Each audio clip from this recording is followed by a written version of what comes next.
Bien, vamos a ver este ejemplo de cómo calcular la resistencia de protección para conectar dos LEDs. Vamos a comparar qué es lo que pasa cuando conectamos dos LEDs en paralelo y qué es lo que pasa cuando los conectamos en serie.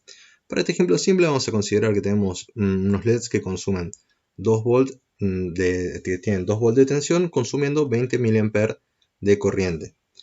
Entonces, en el primer caso, lo que queremos es calcular la resistencia en cada caso con una alimentación de 5 volts. Entonces, para el primer caso, tenemos que la diferencia de tensión entre estos dos puntos va a ser de 2 volts. Por lo tanto, la resistencia 1 tiene que tener una caída de tensión de 3 volts para llegar a los 5 volts de la fuente. Veamos cuál es el consumo de corriente. Tenemos 20 mA en el primer ramal y 20 mA en el segundo ramal. Por lo tanto, tenemos que por la resistencia 1 pasan 40 mA. Entonces podemos calcular de esta manera con la ley de Ohm y decir que la resistencia 1 es igual a voltaje sobre corriente, y esto es que dijimos tenemos 3 volts sobre 0,04 amperes, y esto es igual a 75 ohm. Veamos ahora para el caso de la resistencia 2. Entonces, en total, entre estos dos, vamos a tener una caída de tensión de 2 y 2, 4 volts. 4 volts. Entonces, para llegar a los 5 volts de la fuente, la resistencia 1 tiene que una caída de tensión de 1 volt. En cuanto a la corriente, los 20 mA que pasan por este primer LED son los mismos que pasan por el segundo, porque hay un solo ramal. Entonces toda la corriente que pasa por acá es la que pasa por este. Y es la misma que va a tener la resistencia 2 en este caso. Es decir, que esta tiene una corriente de 20 mA.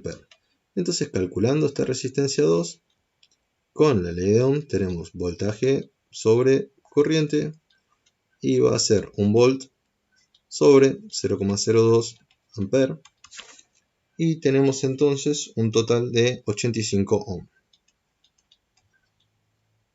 Bien, cabe preguntarse ahora cuál de estas dos soluciones es más conveniente, o si a ustedes le preguntan cuál de las dos recomienda. Bien, ¿alguna idea al respecto? Entonces veamos, para ver cuál es la mejor solución, veamos cuál es la potencia que se consume en cada caso. Entonces calculemos para el primer caso la potencia consumida por los LEDs. La potencia consumida por los LEDs va a ser 2 veces, porque cada LED tenemos 2 LEDs, entonces 2 veces por los 2 volts que consume uno de los LED por los 0,02 amperes. Entonces tenemos que la potencia consumida por los LEDs en el primer caso es de 0,08 watts para la primera configuración. La potencia consumida por los LEDs en la segunda configuración va a estar dada por 2 veces por cada LED consume 2 volts por 0,02 amperes, y es igual a 0,08 watts. En ambos casos, en ambas configuraciones, tenemos el mismo consumo por parte de los LEDs. Pero vamos a lo más interesante, que es lo que pasa con las resistencias. La potencia consumida por la resistencia 1 va a ser entonces 3 volts por 0,04 amperes. Entonces tenemos un total de 0,12 watts. Bien. Y en la potencia consumida por la resistencia 2 vamos a tener 1 volt por 0,02 amperes, un total de 0,02 watts. Entonces ya notamos algo interesante. Para la misma potencia consumida por luz, por la generación de iluminación, tenemos en el primer caso, en la conexión en paralelo, una potencia consumida por la resistencia mucho mayor. Veamos qué porcentaje de la energía representa en cada caso.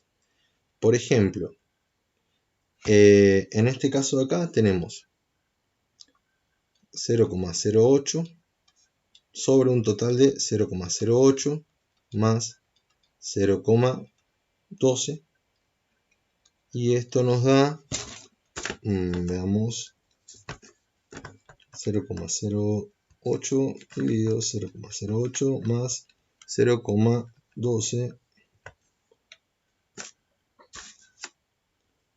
Bien, tenemos un 40%, un 4. Es decir que tenemos un 40% de la energía en luz. Bien, y ahora veamos para el segundo. Eso significa también, siguiendo en el primer caso, que tenemos un 60% de la energía que se disipa en forma de calor. Para el segundo caso tenemos 0,08 sobre 0,08 más 0,02. Entonces tenemos